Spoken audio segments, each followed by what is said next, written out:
사도행전 27장 6절부터 12절까지의 말씀입니다. 거기서 백부장이 이달리아로 가려 하는 알렉산드리아 배를 만나 우리를 오르게 하니 배가 더디가 여러 날 만에 간신히 니도 맞은편에 이르러 풍세가 더 허락하지 아니하므로 살몬의 앞을 지나 그레데 해안을 바람막이로 항해하여 간신히 그 연안을 지나 미항이라는 곳에 이르니 라세아시에서 가깝더라.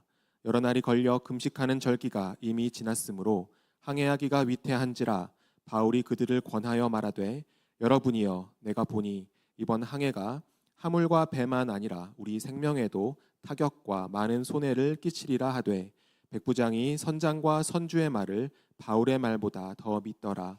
그 항구가 겨울을 지내기에 불편하므로 거기서 떠나 아무쪼록 베닉스에 가서 겨울을 지내고자 하는 자가 더 많으니 베닉스는 그레데 항구라. 한쪽은 서남을 한쪽은 서북을 향하였더라. 귀한 찬양 감사합니다. 오늘도 주님 전에 나오신 사랑하는 성도들을 주님의 이름으로 축복합니다. 6월 첫 주인데 여러분의 6월 달의 삶도 하나님의 손에 아름답게 붙들리시기를 간절히 축원합니다. 지난주 말씀은 로마로 향하는 항해에 관해서 말씀을 드리면서 특별히 이제 바울이 죄수의 신분으로 로마로 호송이 되지만 그 상황 속에서 우리가 체크해 봐야 되는 그런 몇 가지 점들을 살펴보았습니다. 그리고 짧은 초기 항해를 소개를 해드렸습니다. 오늘은 이제 나머지 한참 진행되는 이 항해를 통해서 그리고 그 항해를 하면서 있었던 일들을 통해 우리 삶에 하나님께서 어떤 말씀을 주고 계시는지 그 말씀을 듣고 그 의미를 생각해 보는 시간을 갖도록 하겠습니다. 지도를 한번 먼저 보시죠.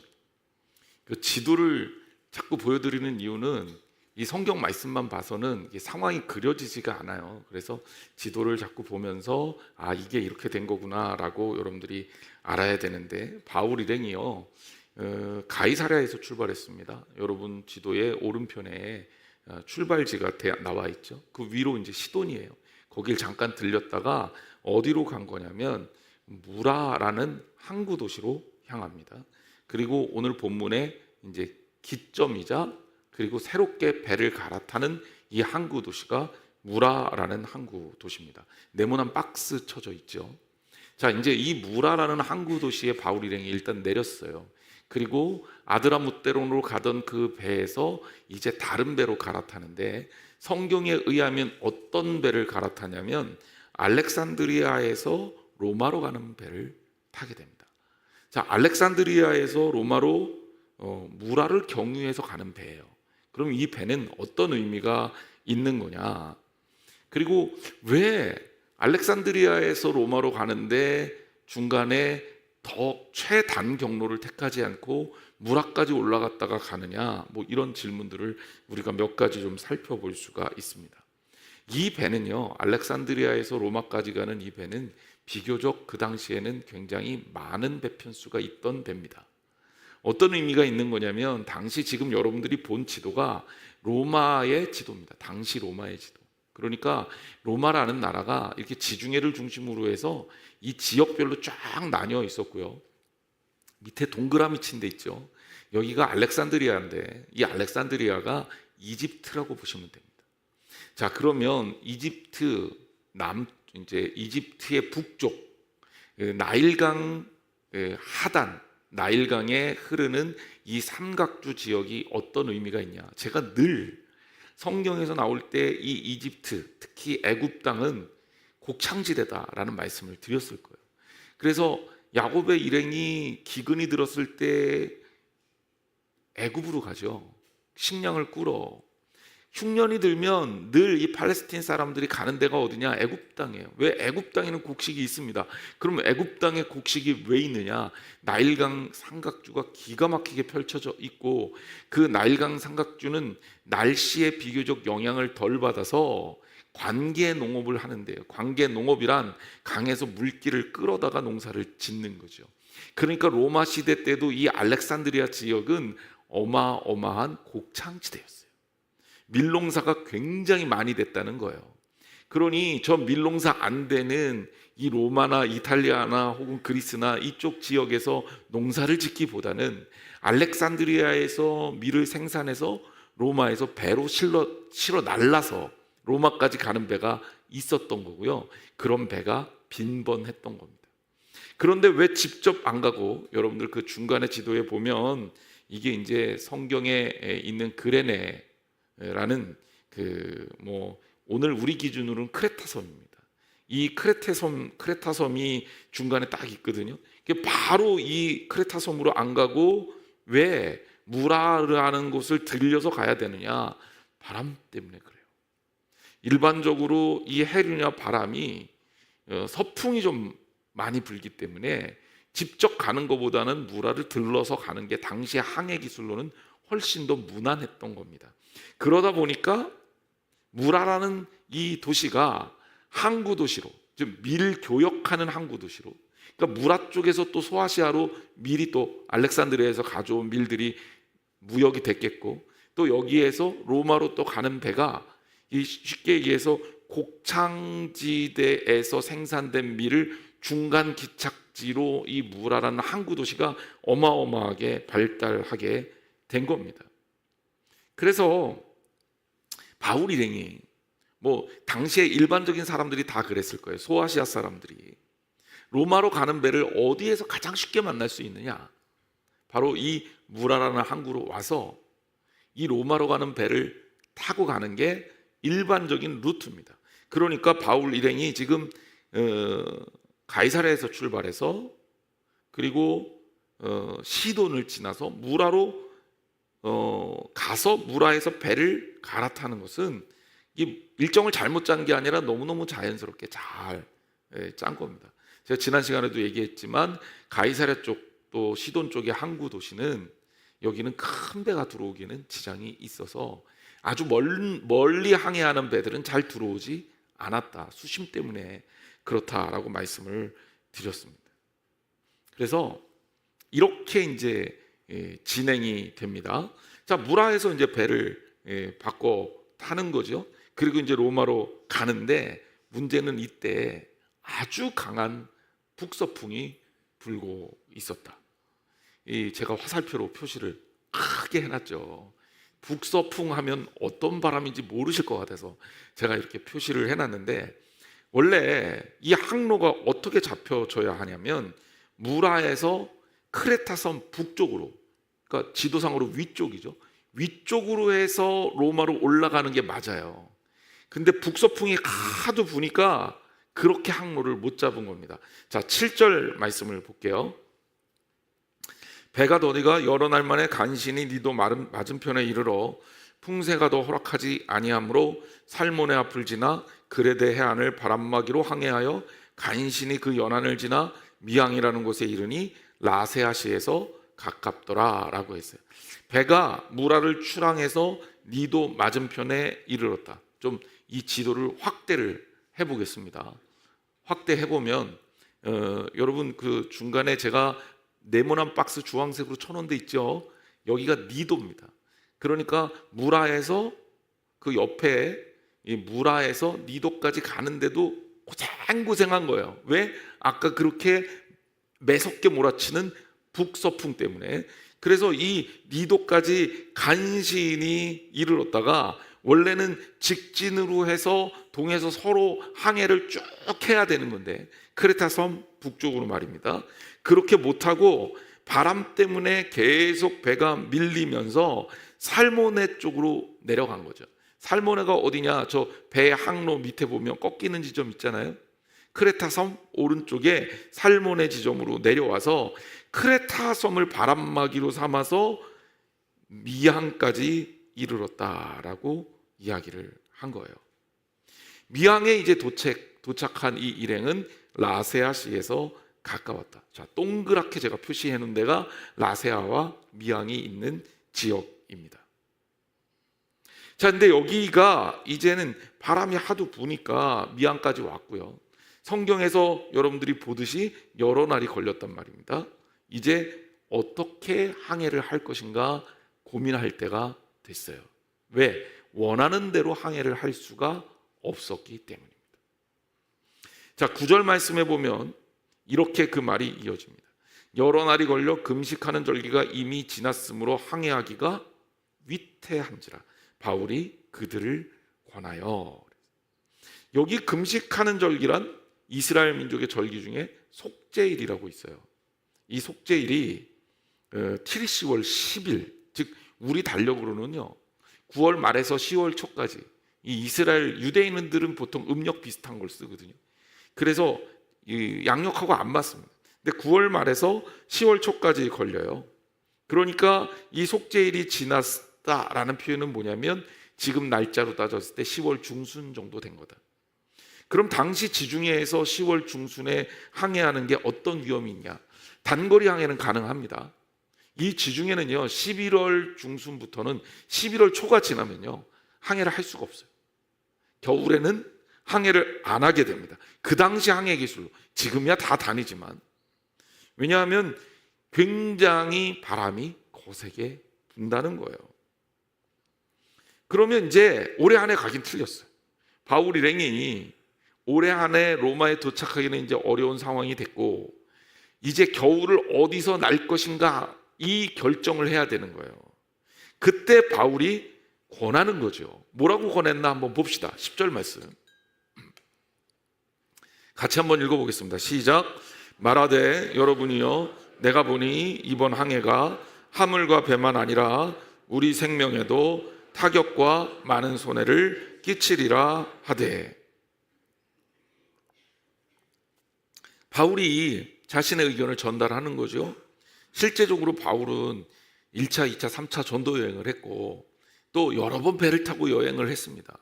아마 여기 있는 사람들 중에는 여행 많이 한 사람으로 꼽으라 그러면 바울보다 여행 많이 하는 사람이 거의 없을 거예요. 그러니 이 상황을 너무 잘 아는 거죠. 그런데 백부장 율리오는요 바울의 말보다는 선장과 선주의 말을 더 신뢰합니다. 그래서 이 일행이요 이 미항에서, 바울이 원했던 거는 이 미항에서 겨울을 나자 이거였는데, 미항에서 겨울을 나는 쪽을 선택한 게 아니라 베닉스로 이동을 하자라는 것이었습니다. 자, 지도를 더 크게 확대를 해보겠습니다. 크레타 섬이거든요. 그러면 여러분 동그라미 친 데가 라세아시 근처에 있는 미항이에요. 그리고 이렇게 별표 쳐놓은 데 있잖아요. 여기가 우리 학자들이 베닉스라고 생각하는 그런 곳입니다. 그러니까 피닉스라고 여기에는 써 있죠. 바울이 안 된다 말렸는데 여기에서 여기 몇 킬로 안 돼요. 한 알려진 바로는 한 64킬로 정도 되는 이 거리를 항해하기 위해서 다시 항해를 시작했다면 어떤 일이 생겼을까요? 느낌이 벌써 쎄하잖아요. 이 이야기는 다음 주에 하겠습니다. 자, 그러면 지금 여기까지 하나님 말씀, 성경 말씀을 보고 우리가 몇 가지 좀 교훈을 생각해 볼 필요가 있습니다. 첫 번째 봐야 될 것은 역풍이 불 때가 있다는 거예요. 성경을 자세히 보면요 가이사랴에서 시돈까지는 무난하게 간 것 같고요, 시돈에서 무라까지 가는데 맞바람을 받았다 이렇게 표현을 합니다. 그러니까 꽤 고생한 것으로 보입니다.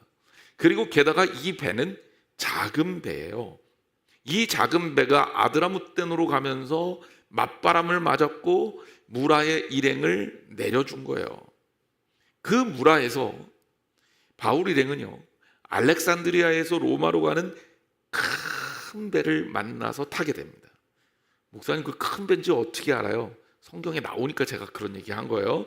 38절 말씀에 보면 이 배에 탄 인원이 276명입니다. 276명 타는 배가 큰 배입니까? 네, 큰 배입니다. 왜냐하면 이 배는 여객선이 아니라 화물선이기 때문에 그래요. 즉 다시 말하면 곡물을 운반하는 그 곡물 운반선에 그냥 운반하기에는 조금 더 이익을 남기기 위해서 사람을 같이 태운 거예요. 그때 탄 인원이 276명이니까 이 배는 굉장히 그 당시 기준으로는 큰 배입니다. 여러분 작은 배하고 큰 배하고 비교해서 타보신 적 있죠? 작은 배 타면 쉽습니까? 어렵습니까? 제가 낚싯배를, 작은 배를 타봤어요. 제가 바다에 미끼를 얼마나 쏟아줬는지 모릅니다. 무슨 뜻인지 잘 모르시나 본데 오바이트 했다는 얘기예요. 그래서 물고기 먹이를 엄청 줬어요. 월미향 먹어도 소용이 없더라고요. 너무너무 흔들리는 거예요. 그런데 큰 배를 탔는데 큰 배는 크면 클수록 편한 거죠. 덜 흔들리고요, 덜 위험하고요, 여행이 편합니다. 그래서 여러분, 크루즈 여행은 어때요? 크루즈가 어마어마하게 큽니다. 그 안에 수영장이 있고요. 물론 안 가봤어요. 안 타봤어요. 그림으로만 봤는데 정말 대단히 크더라고요. 없는 게 없어요. 그러니까 그런 배는 편안하게 여행할 수 있는 거죠. 그런데 작은 배를 타고 여행하면 힘이 들어요. 그러니까 바울 일행이 무슨 생각을 했을 것 같냐면, 여태까지 무락까지 우리가 작은 배 타고 맞바람 맞아서 고생했는데 이제 로마로 가는 큰 배를 타면 이제 편안한 여행을 하면서 로마까지 갈 수 있겠구나 생각한 겁니다. 그런데 문제는 아까 잠깐 말씀드렸지만 서북풍이 강하게 부는 거예요. 서북풍은 가야 하는 방향하고 완전히 반대되는 역풍입니다. 강한 역풍을 맞게 된 거예요. 자, 그 상황을 7절과 8절 말씀을 보면 이렇게 소개하고 있습니다. 아까 읽었지만 다시 한번 읽을게요. 배가 더디 가 여러 날 만에 간신히 니도 맞은편에 이르러 풍세가 더 허락하지 아니하므로 살몬의 앞을 지나 그레데 해안을 바람막이로 항해하여 간신히 그 연안을 지나 미항이라는 곳에 이르니 라세아시에서 가깝더라. 제가 읽으면서 2번 강조를 명확하게 줬어요. 어디예요? 간신히. 눈치 없는 사람을 위해서 또 빨간색으로 본문에 표시까지 해줬어요. 여러분, 이 간신이라는 단어가 어떤 뜻이냐면 헬라 원어를 찾아보니까 몰리스라는 단어입니다. 몰리스. 근데 영어 성경을 찾아보니까 after great difficulty예요. 그러니까 difficult 하면 어렵다 이런 뜻이거든요. 그러니까 그 어려운데 great 어려운 거예요. great는 어마어마하게 큰 걸 말하거든요. 그러니까 어려움이 있는데 어마어마하게 큰 어려움이 있는 거예요. 이 간신히가 그런 의미라는 거예요.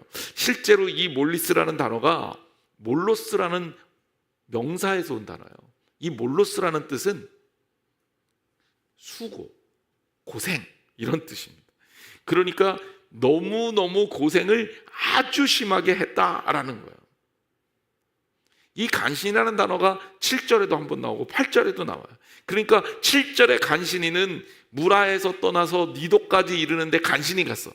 니도에서 다시 이 미항까지 오는 것도 간신히 왔어요. 그러니까 얼마나 어려운 항해를 했는지 고생도 이만저만한 게 아닌 거예요. 가끔 저는 우리 인생을 바라보면서 그런 생각을 합니다. 여러분 인생은 어떻습니까? 늘 언제나 걱정 없이 편안했나요? 아니죠. 철없어서 잘 모를 때 빼고는 늘 위기였던 것 같습니다. 뭐 좀 앞으로 괜찮아지겠지 그러면 더 힘들어질 경우도 있었고요. 이제 좀 쉴만하고 괜찮다 싶으면 금방 또 문제가 생겨버려서 긴장의 끈을 놓을 수가 없어요. 그래서 이런 인생을 근근히 살아 가까스로 살아왔어 이렇게 얘기할 수 있다는 거죠. 야곱도 그의 인생을 뭐라 그러냐면 쉽지 않은 인생이라고 표현했거든요. 우리의 인생을 돌아보니까 내가 어떻게 저기를 살아왔지, 내가 어떻게 저기를 지나왔지, 다시 저쪽으로 가서 다시 살라 그러면 살 수 있을까? 죽어도 못해, 안 돼, 이렇게 대답하실 분들 꽤 많으시리라 생각합니다. 여러분 이 정도면 지긋지긋하지 않아요? 인생 살면서 왜 이렇게 고생입니까? 삶이라는 게 그런 것 같아요. 역풍 없는 삶? 뭐 그런 거는 없는 것 같아요. 어떤 사람들이 제게 그러더라고요. 많은 사람들이 그렇게 얘기합니다. 목사님 이제 한참이에요. 저는 이 얘기가 2가지 의미로 들려요. 첫 번째는 아직 목회할 나이도 한참이고 나이도 한참이고 아직 한참 때고 그러니까 전성기니까 열심히 하세요 이런 의미이기도 하고, 한편으로는 아직 고생이 훨씬 더 많이 남았으니까 아직 한참이 멀었다. 그래서 어떤 땐 걱정도 돼요. 여러분, 우리 삶을 살다 보면 삶에 역풍이 불어닥칠 때가 있습니다. 늘 순풍만 경험하며 살 수 없잖아요. 힘들고 어려울 때가 분명히 있습니다. 그때 여러분은 어떻게 해야 됩니까? 역풍을 만났을 때 어떻게 해야 합니까? 하나님의 뜻을 찾아야 돼요. 하나님의 뜻을 발견해야 됩니다. 그 하나님의 뜻을 발견하기 전까지 우리는 그냥 멈춰 있어도 괜찮아요. 하나님이 주시는 메시지가 역풍 가운데 들어 있습니다. 그리고 그 역풍 속에 주님의 음성을 붙들어야 우리는 순항할 수 있습니다. 이 일행에게 주시는 하나님의 뜻은 무엇일까요? 제가 그런 말씀 드렸잖아요, 지난주에. 우리 인생은 배를 타고 항해하는 게 아니다. 우리 크리스찬의 인생은 배가 아니라 방주에 탄 거다. 방주의 특징이 뭐라고요? 동력기관이 없어서 추진할 수도 없고 조타기관이 없어서 운전할 수도 없는 게 방주다. 방주는 그냥 네모난 상자라니까요. 테바, 아크. 네모난 상자가 물 위에 떠 있다고 생각하십시오. 그러면 어떻게 됩니까? 흘러가는 대로 가는 거예요. 우리 인생 우리 뜻대로 못합니다. 이 여정이 그래요. 계획하고 생각한 대로 다 될 것 같아서 올해 안에 로마에 가서 모든 문제를 해결하려고 그랬던 이 일행이 그 뜻대로 안 됩니다. 왜? 이 여정이 보여주는 것은 너희들의 삶이 너희들 뜻대로 되는 게 아니라 하나님의 의지대로 가는 방주임을 얘기해 주고 있기 때문에 그렇습니다.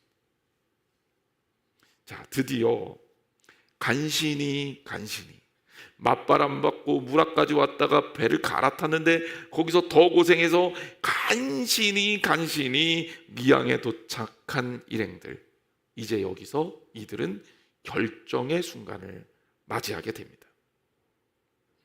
역풍이 불 때, 어려움이 있을 때 그 어려움을 현명하게 극복하려면 선택을 진짜 잘해야 됩니다. 어떤 선택을 해야 될까? 우리 성도들에게는 하나님 말씀이 계시기 때문에 우리는 정말 주님 말씀에 의지해서 좋은 결정을 할 수 있어요. 그럼 어떻게 결정해야 바른 결정을 할 수 있을까? 여러분들에게 오늘 본문에 의지해서 두 가지 결정할 때 고려할 점을 소개해 드리려고 합니다. 첫 번째, 여러분들이 어떤 결정을 할 때는 욕심을 버리고 결정해야 합니다. 저희 쓰레기통 표시해놨잖아요. 제가 과감하게 버려야 돼요. 톨스토이라는 엄청난 훌륭한 문학가죠.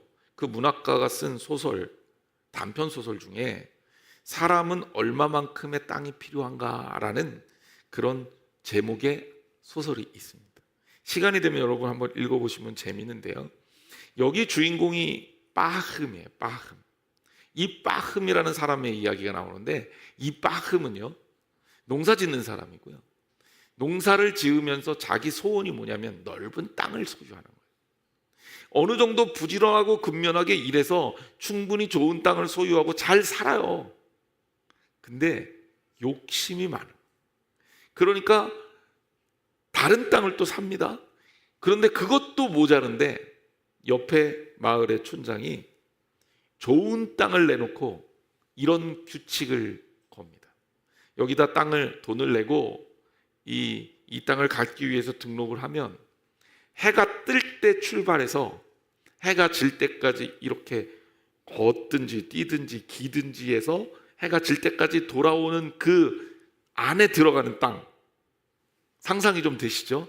이 땅을 다 주겠다.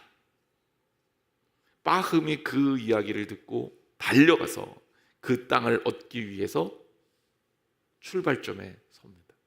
여러분은 어떻게 할까요? 여러분이 똑같은 사람이에요. 빠흠 1, 2, 3, 4 이렇게 있는데 우리 교인들이 여기서부터 해 지기 전까지 들어와야 돼요. 해 지기 전까지. 해 지고 나서 들어오면 말짱 꽝이고, 해 지기 전까지 들어오면 이 땅 다 줄게. 그럼 여러분은 어떻게 할 것 같아요? 여러분한테 안 물어볼게요. 그냥 제 얘기 할게요. 자, 일단은 몸 좀 풀어야지. 예? 오늘 좀 무리해야 되니까 좀 보약도 좀 먹고, 예? 비타민도 먹고, 요새 영양제로 유명하다는 아르기닌도 좀 먹고, 예? 그러면서 컨디션 관리한 다음에 딱 출발점에 서서 해 뜨기만 기다릴 것 같아요. 왜? 한 발이라도, 한 발 더 가는 게 1m 아니에요. 1m. 1평방미터의 땅을 더 가질 수 있으니까 2발 더 가면 2m 아니에요. 2평방미터 아닙니까? 무조건 내가 오늘 가장 넓은 땅을 차지하리라. 자, 근데 땅도 좀 봐놔야 되겠죠. 어디 땅이 좋을까? 이렇게 보고, 야, 제일 좋은 땅 내가 어떻게 돌리라 계획을 완벽하게 세운 다음에 해 뜨자마자 어떻게 할 것 같아요? 아, 먼저 가세요 이럴 것 같아요? 달리겠죠. 빠금도 그런 거예요. 자, 준비하고 있다가 해 뜨자마자 뛰기 시작했습니다. 근데 여러분, 사람이 하루 종일 뛸 수 있어요? 하루 종일 뛸 수가 없잖아요. 그러니까 사람이 갖춰준 체력이 있고, 그러니까 뛰다가 이제 걷기도 하고 뛰기도 하고, 그래서 땅을 많이 차지하려고 어마어마하게 많이 멀리, 출발점에서 멀리 떨어졌을 거 아니에요. 그런데 딱 보니까 조금만 더 하다가 너무 멀리 온 거예요. 너무 멀리 왔어요. 해는 이제 중천을 넘어가고 있는데 이제 너무 멀리 와서 돌아갈 일이 정말 걱정인 거예요. 그래서 빠흠이 최대한도로 멀리 가고 다시 결심하고 빠른 속도로 출발점을 향해 달려갑니다. 근데 너무 힘들어요. 너무 힘들고 심장이 터질 것 같아요. 그래도 뛰는 거예요. 그래도 달리는 거예요. 왜? 오늘 못 들어가면 다 꽝이잖아. 그래갖고 극적으로 달려서 뛰어서 지친 몸을 이끌고 빠끔히 숨이 엇까지 막 차는데 드디어 들어가서 골인했어요. 얼마나 행복했을까요? 얼마나 좋았을까요? 그런데 죽었습니다. 톨스토이 소설을 제가 여러분들 재밌으라고 좀 동화식으로 얘기를 한 거예요. 제가 동화 구현 잘 못하는데 그래서 최선의 노력을 더한 거니까 이것보다 덜을 원하지는 마세요. 여러분, 이거는 희극입니까? 비극입니까? 희비극이에요? 우리들의 삶에 대한 풍자죠. 여러분, 얼마나 더 잘 사셔야 되겠습니까? 얼마나 더 부자여야 되겠습니까? 얼마나 더 많은 땅을 차지해야 될까요? 얼마나 더 멋있어야 될까요? 얼마나 더 가져야 될까요? 얼마나 더 누리고 살아야 될까요? 얼마나 더 맛있어야 될까요? 얼마나 더 행복해야 될까요? 세계 제1의 부자에게 누군가 물었답니다. 당신은 얼만큼 돈을 벌어야 멈추겠습니까? 행복하시겠습니까? 그가 이렇게 대답했다요. 리들빗. 조금만 더 벌겠습니다. 만큼도 그러지 않았겠어요? 내가 한 걸음만 더 가자. 조금만 더 가자. 여러분, 하지만 그의 목숨이 그날 끝나면 무슨 의미가 있겠습니까? 인간의 욕심이라는 게요, 제야 절제가 안 돼요. 인간의 욕심이라는 게 한계가 없습니다. 저 어렸을 때 주변 분들이, 부모님 세대 할머니 할아버지들이 그랬거든요. 밥 3끼 잘 먹고 살면 잘 사는 거라고. 지금 밥 3끼 잘 먹으니까 너 잘 산다 그랬다가는 매 맞아요. 밥만 먹고 사는 게 인생인 줄 알아 이러고요. 오늘 본문도요, 그런 모습을 그대로 보여줍니다. 바울은 미항에서 항해를 멈추고 겨울을 보낼 것을 제안합니다. 항해가 위험하기 때문에 그러죠. 아까 봤지만 여러분이요, 내가 보니 이번 항해가 하물과 배뿐만이 아니라 우리 생명에도 타격과 많은 손해를 끼칠 거다, 이렇게 얘기를 했으니까. 그런데 백부장 율리오는 선장과 선주의 말을 더 듣습니다. 베닉스로 가는 결단을 내립니다. 그러면 우리는 이런 질문해야죠. 무슨 생각 때문에 베닉스로 갔을까? 물론 성경이 힌트를 주긴 합니다. 12절 말씀이에요. 같이 한번 읽을까요? 시작. 그 항구가 겨울을 지내기에 불편하므로 거기서 떠나 아무쪼록 베닉스에 가서 겨울을 지내자 하는 자가 더 많으니 베닉스는 그레데 항구라. 한쪽은 서남을, 한쪽은 서북을 향하였더라. 자, 이게 무슨 얘기냐면 미항이라는 항구가 겨울을 지내기에 불편하다는 거예요. 그럼 불편하다는 의미가 뭘까? 도대체 뭐가 불편할까? 이 스미스라는 학자가 또 이것도 연구해 봤어요. 미항에 갔더니 미항이 무슨 문제가 있느냐? 도대체 뭐 때문에 성경이 미항을 불편하다고 묘사했느냐? 미항은요, 주변에 섬이 많아서요. 바람 피하기는 딱 좋은 항구래요. 그러니까 안전하다는 거죠. 그런데 뭐가 불편하겠어요? 항구가 작아요. 항구가 작아. 그러면 이 항구가 작다라는 얘기는 뭐냐면 교역을 하기가 불편하다. 여기서부터는 제 추측인데요. 여기서부터는 스미스가 한 얘기가 아니라 제가 추측한 거예요. 제가 생각할 때는 아마도 이 화물선은 올해 안에 로마에 가서 공물을 풀 생각을 하고 있었을 거예요. 그런데 화물이나 어떤 그 모든 일에 있어서 이 기간이 길어지면 손해가 커집니다. 그렇죠? 올해 안에 로마에 가서 공물을 풀었을 때 하고 그것을 다 풀지 못할 때 하고 실은 게 곡식이라면 곡식의 가치도 계속 떨어져요. 그러니까 좀 더 큰 항구에 가서 거기서라도 일부 교역을 시도하려고 했을 가능성이 크다. 선장과 선주가 왜 미안과 베닉스가 멀은 거리가 아니에요. 거리로 따졌을 때 64km 정도 되거든요. 그러니까 별로 멀지 않은데 이 항해를 한 번 더 하려고 그랬을까? 그 이유는 미양은 거래처를 찾기가 어렵고 자기가 갖고 있던 공물을 풀기가 어렵다고 볼 수 있는 거예요.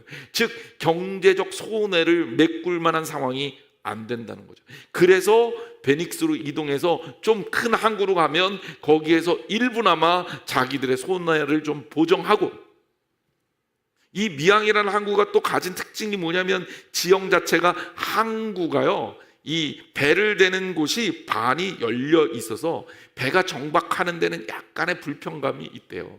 이제 이런 것 때문에 굳이 미양보다는 베닉스가 좀 더 크고 여러 가지 측면에서 경제적 이익을 만들기도 좋으니 베닉스로 가자고 주장을 했던 겁니다. 그러니까 여기에서 불편하다는 말은 미양에서 머물러서 겨울을 못 난다는 얘기가 아니라는 거예요. 그래서 바울이 그런 이야기를 한 거겠죠. 다만 베닉스가 조금 더 여건이 좋으니 그리로 가자라고 결정한 겁니다. 이 작은 욕심, 아주 작은 욕심, 이게 결국 모두를 큰 위기에 빠뜨리고 만 겁니다.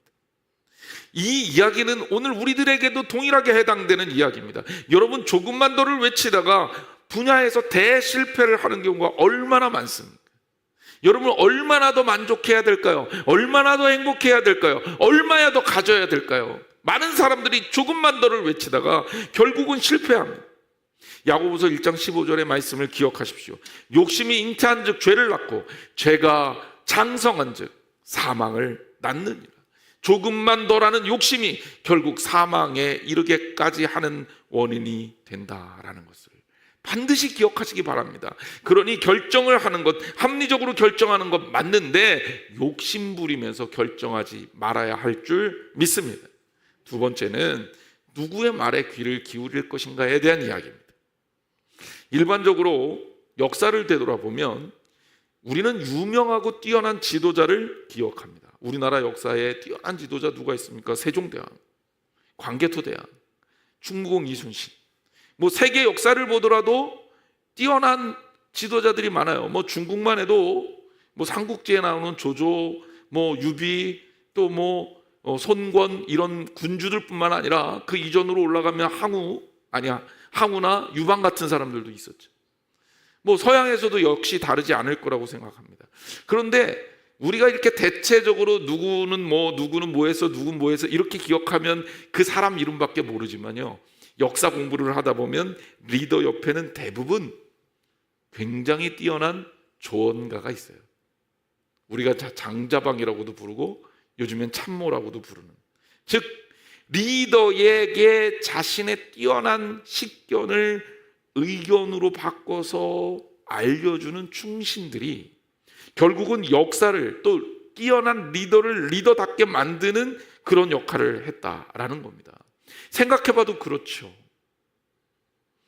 세종대왕의 지편전학자들이 없었으면 세종대왕이 역사를 이룰 수가 없었겠죠. 유비에게는 제갈량이 있었고, 그리고 조조에게는 사마이가 있었고, 손권에게는 주유가 있었습니다. 그리고 유방에겐 한신이 있었죠.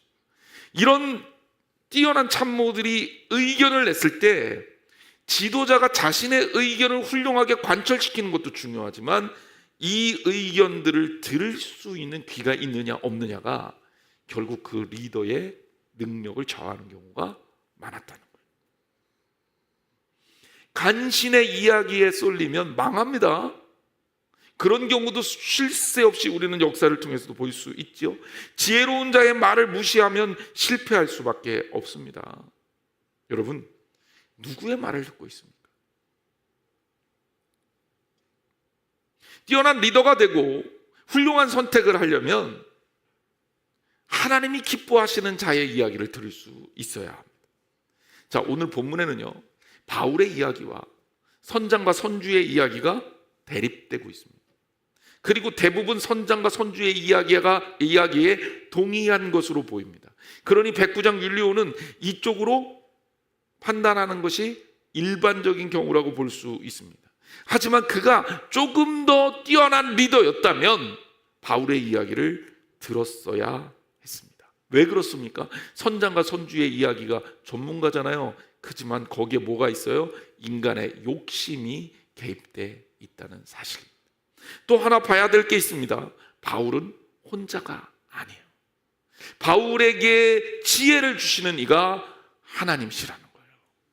제가 옛날에 동화 작가의 책을 읽다가 본 아주 재미있는 글을 하나 소개해 드리려고 합니다. 한 엄마가 자기 아이한테 성경 이야기를 해주기 시작한 거예요. 그래서 다윗과 골리앗의 이야기를 해주는 겁니다. 골리앗은 말이야, 블레셋의 최고의 용사였고 키는 한 2m 50쯤 되나? 뭐 이제 약간 과장도 섞었겠죠. 엄청 큰 장수였고 힘은 엄청나게 세고 칼도 잘 다루고 하여튼간 뭐 최고의 용사여서 이스라엘 사람들 앞에 놓고 하나님을 모독하고 소리를 고래고래 질러도 이스라엘 사람들 전체가 다 벌벌벌벌 떨면서 아무도 골리앗하고 싸우려고 하지 않을 때 다윗이 소년이었는데 소년 다윗이 말이야 돌팔매 가지고 골리앗과 싸워서 골리앗을 쓰러뜨렸거든.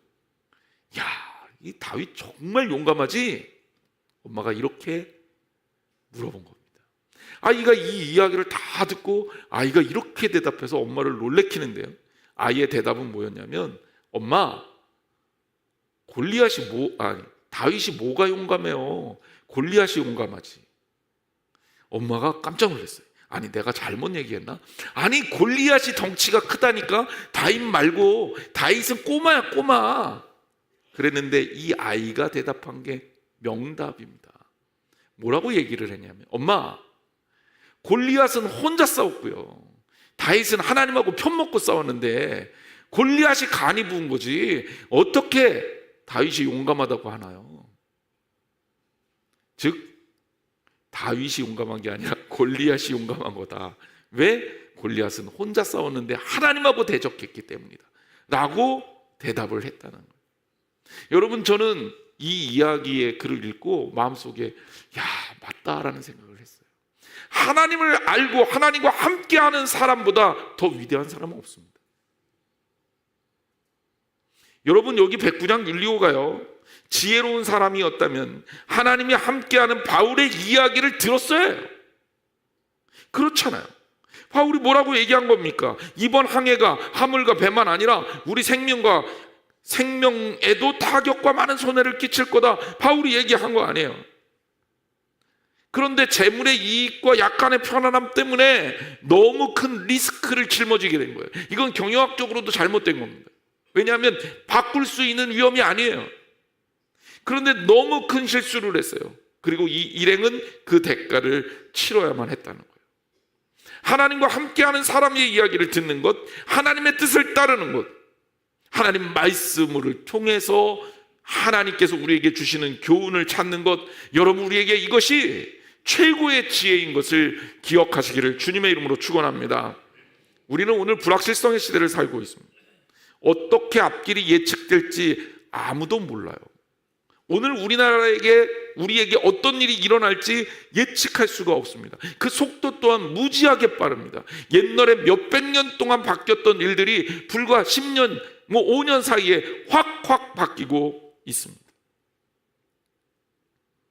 그렇기 때문에 많은 사람들이, 심지어 미래학자들도 미래를 못 맞춰서 그들끼리 농담처럼 이렇게 얘기합니다. 미래학자들은 미래를 반드시 예언하면 틀린다. 그런데도 우리는 그 사람들한테 돈 주고 강연을 듣고 있죠.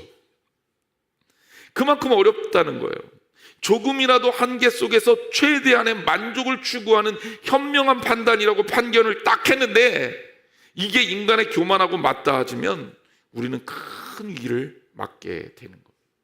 여러분, 이렇게 불확실할 때, 알 수 있는 것이 없을 때 어디에 여러분의 결정을 두어야 할까요?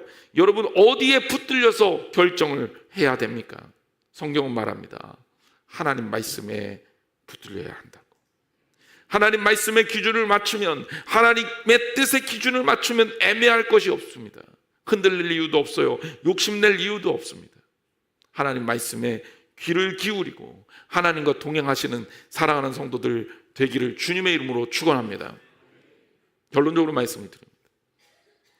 오늘 본문을 통해서 우리는 우리가 살아가면서 만날 수 있는 위기의 순간에, 그리고 어떤 결정을 내릴 때 과연 우리는 무엇에 기준해서 결정을 해야 하는지를 말씀을 살펴보았습니다. 하나님의 섭리에 의해서 우리의 삶은 흘러갑니다. 여러분, 내 뜻대로 되는 게 아니에요. 내가 이렇게 해야지라는 의지가 나를 약간은 움직일 수 있지만 그것이 내 인생 전체를 바꾸지는 못합니다. 그러므로 때로 역풍이 불 때, 때로 위기가 와서 결단이 필요할 때, 그럴 때일수록 여러분, 하나님의 뜻을 붙드시기를 주님의 이름으로 축원합니다. 우리는 하나님께서 운전하시는 방주를 타고 항해하고 있습니다. 그런 자가 그 안에서 아무리 내 뜻을 주장해도 의미가 없어요. 오직 주님을 바라보고 주님을 기준으로 해서 주님과 함께 항해하는 우리 사랑하는 한양제일교회 성도들 되기를 주님의 이름으로 축원합니다. 기도하겠습니다.